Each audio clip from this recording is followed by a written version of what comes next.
Sebuah rumah milik warga atas nama Iwayan Suteja Buana, di Banjar Budaga Semarapura Kau Klungkung, mengalami kebakaran pada Kamis dini hari. Kebakaran diduga bermula dari sisa abu puntung rokok, yang jatuh dan mengenai bahan mudah terbakar di dalam kamar.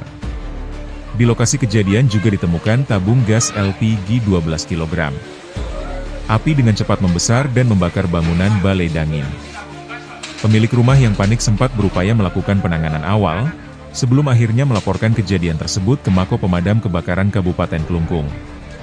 Petugas dari Regu 3 Pemadam Kebakaran Kabupaten Klungkung, segera menuju lokasi setelah menerima laporan. Proses pemadaman berlangsung sekitar 1 jam lebih. Api akhirnya berhasil dikendalikan dan dipadamkan pada pukul 2.34 WITA. Tidak ada korban jiwa dalam peristiwa ini. Sementara itu, jumlah kerugian material masih dalam penyelidikan. Sri Wiyagnana, Denpos.